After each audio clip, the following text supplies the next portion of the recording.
So I'm scrolling through Twitter and I see this tweet. So I go to the quotes hoping that people have sense. And these are all the other tweets. So I have a series on here that's called Tuesday Hot Takes. And in March, I posted this. People get so irrationally mad when you tell them exactly what got on their nerves. When you don't boil it down to a character assessment, people feel so attacked. And it should actually be backwards. I truly do not understand how we are so used to somebody saying, oh, that person is bipolar. Oh, that person is just so angry. Making character assessments, character attacks about a person, and that is seen as okay. But if I tell you specifically what you did wrong or what got on my nerves, that is unforgivable to some people, and I truly do not. And so now we're all discussing the Amanda Seales Shannon Sharpe interview, or Shannon Sharpe's interview of Amanda Seales. Maybe that's the better way to say that. And everybody's like, the conclusion people are coming to is, well, I'm not going to hate Issa Rae. And people are literally on Twitter like, well, that's what she want. I know that's what she want, but she's not going to get it because everybody likes Issa Rae, don't nobody like her. And I'm like, going right back to that video, why is her telling her specific interaction with this woman, her personal experience, taken to the extreme? She did not make a character assessment of that woman, even though y'all are making a character assessment of her. And all she's telling you are facts. This is what happened. I don't understand why people can't think outside of that binary. Either I hate some just because I had a bad experience, I now hate that person.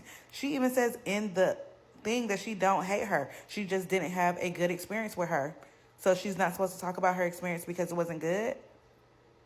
I also have another video where I talked about that as well. Hold on, let me find that one. People who did not have good experiences with organizations and institutions, let's say the church, for example, it is not our right to dismiss their experience by saying, oh, but this is the positive things that we do. The positive and the negative, you have to take them together. And one does not define the institution without the other. They are intrinsically linked because there was a whole system, there was a whole culture that allowed that abuse and that trauma to happen. What you can do is talk about how you are addressing those concerns, how you have atoned for those concerns, and what you're doing going forward, how it has changed, or ask for input on how it can change. But what we're not going to do is say, because my experience wasn't traumatic and wasn't abusive, that yours doesn't exist or yours isn't as valuable, or we shouldn't focus on that part, because that's dismissive. You're asking for an argument.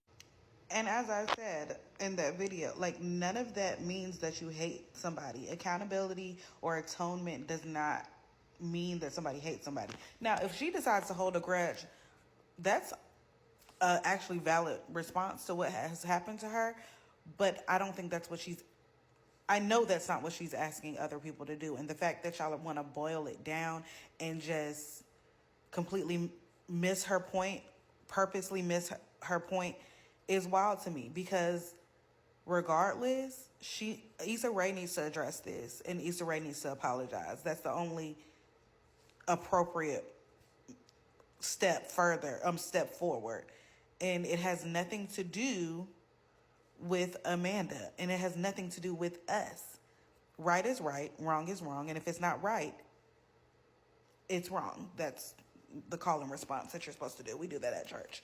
It's just so tiring to see adults not be able to stand on their own 2 feet and say, you know what, I like this person, but this is wrong. Those two things can exist in one space. I don't understand why that is so hard for people. Grow up. She was wrong in this situation. She's a businesswoman. A hostile work environment, like, could literally make her lose her livelihood. Like, if Amanda Seales wanted to, she could have pursued legal action. Like, we have to be real. Like, if that were to happen to you, your boss laughing in your face, you're bringing up genuine concerns, they have literally stopped your bag. Like, that's harassment. That's a hostile work environment. And not even just like bring all of that, but like the power differential is what makes it an issue. Y'all are seeing it as if they're like two friends. Like, y'all really see Tiffany and Issa. No, that is her boss. That is wild. But as you can see,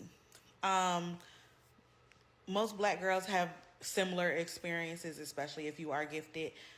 Most neurodivergent people have had similar experiences because of how the world views us and how the world others us. As you see, I've made these videos months and weeks prior, same themes, same things happening to us, same being dismissed in the same ways. Yeah. The only appropriate road forward is for her to apologize. That does not mean we hate Issa Rae, but that does mean she needs to be accountable to her own actions. And the power differential of being somebody's boss and creating a hostile work environment and stopping somebody's bag or being aware of that, I was more had an issue with, like, you're not going to tell people that you didn't create the show that was on your platform. Like, that's a little shisty. I don't care how many people, black women you put on, if you not gonna stand up for them. Like, I don't get it. But yeah, you don't have to hate her to hold her accountable.